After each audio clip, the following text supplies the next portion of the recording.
रात में सोते समय बहुत सावधान हो जाना चाहिए उपासक को। वैसे तो हर समय सावधान, पर सोते समय ऐसे सावधान होना चाहिए जैसे मृत्यु के समय योगी जन अपने सारे इंद्रियों को समेट लेते हैं और अपने स्वरूप में, अपने प्रीतम के स्वरूप में लगा देते हैं।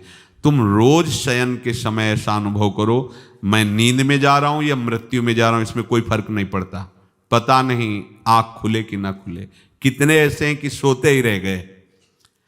आप अब बेहोशी की हालत में जा रहे हैं, नींद में जा रहे हैं, तो एक समय रखो कि आप अपनी शैया पर इतने समय ही जाएंगे। एक नियत समय रखो। हमने देखा है साधकों का एक समय होता है कि 10 बजे हमें लेट जाना है, सोना नहीं, लेट जाना है और लेटे हुए भगवत चिंतन करना। अब जब सो गए तो सो गए, नहीं सो गए तो उसमें हमें टेंशन नहीं लेना, या अभी नींद नहीं आई, 10:30 बज गए, 11 बज गए, ये नहीं। आंख मूंदी, मंत्राकार वृत्ति, तो बिना नींद की गोली के सो जाओगे। यह है ऐसा। भजन में मन लगाओ, सो जाओगे। जिनको नींद ना आती हो उनके लिए सही दवा है, आप नींद का चिंतन न करके प्रभु का चिंतन करने लगो। देख लेना आप कब सो गए पता नहीं चले। और अगर सौभाग्य से नींद ना आई तो नींद में जो इंद्रियों को पुष्टता मिलती है वो होता है संसार का विस्मरण। नींद में खास बात क्या होती है कि संसार का चिंतन छूट जाता है, फिर वो मस्त हो जाता है। उसमें जो ऊर्जा शक्ति वो जागृत होती। संसार के चिंतन से ऊर्जा शक्ति नष्ट होती, तो 4 घंटे 5 घंटे संसार के चिंतन से रहित पड़ा रहा सुषुप्ति में, तो उसे ऊर्जा शक्ति फिर आ गई। और अगर 4-5 घंटे आप प्रभु के चिंतन में रहे तो संसार का चिंतन छूटा, आनंद सिंधु का चिंतन हुआ, तो ये नहीं होगा कि आज रात्रि सोया नहीं तो बहुत टेंशन है, परेशानी। ऐसा नहीं होगा। भीष्म जी आज्ञा करते हैं रात्रौ च कृष्णम।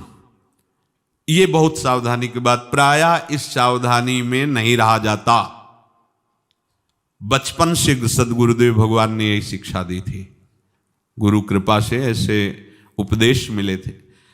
सोते समय कोई वार्ता नहीं, कोई अन्य चिंतन नहीं, चुपचाप अपने मन को हटाकर केवल इष्टमय करो। कब नींद आ जाती इसकी चिंता मत करो, इष्टाकार वृत्ति करके ही सोना चाहिए। तो आगे जो लिखा है पुनरुत्थिताय, जब उठो तब वैसी वृत्ति, तो कुछ दिन बाद स्वाभाविक हो जाएगी, स्वाभाविक हो। अपने तो इतना तक देखा है कि जैसे आधा पद में होश रहा और निद्रा आ गई, तो जब चेतना आई तो उसी पंक्ति से, जहां से होश गायब हुआ था उसी पंक्ति से जागरण प्रारंभ हुआ। ऐसा ही जब ऑपरेशन के समय बेहोश किया गया था तो उनसे कहा था हमें बता देना कुछ मिनट पे, तो उनका हाँ लगाने वाले इंजेक्शन और कुछ ही सेकंड में इसका सरहन बस। तो जो पद चलाया था जब होश आया था तो वही पद चल रहा था, मतलब बेहोशी में वो पद अपना अधिकार किए हुए था। ऐसे नींद भी तुम्हारी भजन हो जाएगी, समाधि हो जाएगी, यदि आप सोते समय प्रभु का चिंतन करेंगे। बहुत ही सावधानी की बात है। यदि इस जन्म में परम लाभ लेना चाहते हो तो इस श्लोक को अपना जीवन बनाओ। कृष्णव्रताः, हमारा जीवन का एक ही व्रत है कि हम अपने प्रीतम का भजन नहीं छोड़ेंगे, अखंड भजन। हमें ये नहीं देखना कि उपांशु मानसी को इसमें कितने गुना, हमें गुना बना नहीं देखना। हमें अपने प्रभु को बोलना नहीं। भजन में मन नहीं लग रहा, पद गा रहे हैं, जोर जोर से चिल्ला रहे हैं, नाम कीर्तन कर, हमें अपने प्रभु से जुड़े रहना है। कृष्ण व्रताः कृष्ण मनुस्मरन्तो, हमारा निरंतर स्मरण चले, बस ये प्रयास रखना है। जब निरंतर स्मरण की बात कह दी तो फिर आगे कुछ कहना नहीं चाहिए, पर खास बात इसीलिए कहा जाता है कि आप समझ जाओ। रात्रौ च, जब कोई भी ब्रह्मचारी, कोई भी उपासक, कोई भी बैरागी त्यागी महात्मा सोते समय असावधान हो गया तो उसकी रात्रि बहुत गलत जाएगी। खास जब आप सैया पे शयन करते उस समय असावधानी हुई तो विकार छा जाएगा, ध्यान रखना। आपका चिंतन गलत हो जाएगा, आपकी चेष्टा गलत हो जाएगी। जागृत में ना सही तो स्वप्न में आप सावधान उस समय जरूर रहिए। और उतना ही विश्राम कीजिए जितना आवश्यक हो। व्यर्थ में करवटें मत बदलिए, ये उपासक का स्वरूप नहीं होता।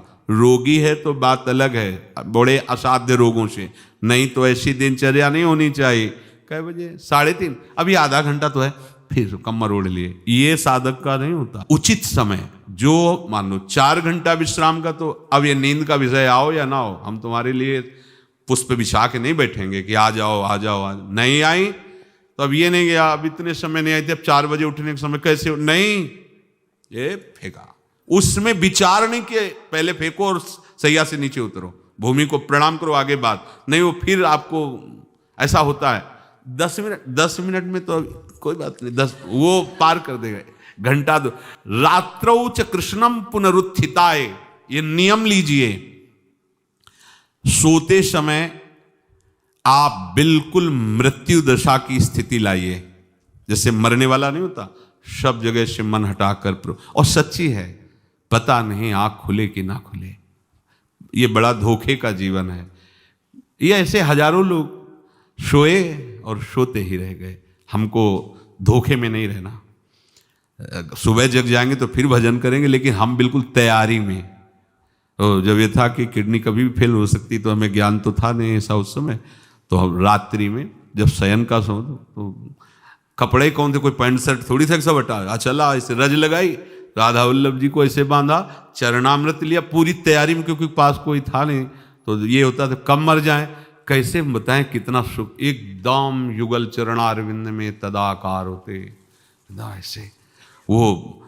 इसीलिए कहते हैं कि प्रतिकूलता और अव्यवस्था और दुख, ये भगवत प्राप्ति का प्रधान साधन है। अव्यवस्था, प्रतिकूलता और दुख, ये अभ्यास उसी से। जब शाम के शयन करते तो पहले वृंदावन को प्रणाम करके, और ऐसे भावना में प्रिया प्रिया कहते कि जैसे भी आपके हैं, अगर शरीर छूट जाता है रात्रि में तो आप धोखा ना करना, आप बुला लेना पहले। और कैसे बताओ उस समय कैसे भाव होते थे, कोई पास नहीं, कोई सुविधा नहीं, 1 रुपया नहीं, तो एकदम दैन्यता, एकदम कितना सुख मिलता, वो एकदम केवल भगवद आश्रित। तो रात्रौ च कृष्णम पुनरुत्थिताय, ये बहुत पकड़ने वाली बात है। रात्रि के समय कोई और चिंतन न बनने पावे। देखो अभ्यास, और उस समय खास करके विषय चिंतन बनता है, ध्यान रखना। दिन भर लड़ते रहोगे इंद्रियों से, और जब आप शयन के समय जाओगे तब वो अवसर ढूंढेंगी और आपको विषयों में फंसाने की चेष्टा करेंगी। कोई क्रिया या पूर्व में कोई क्रिया या कोई दृश्य या कोई बात, अगर कहीं मोबाइल से मित्रता है और बगल में रखा है तो भूल जाओ, रात्रौ च कृष्णम पुनरुत्थिताच।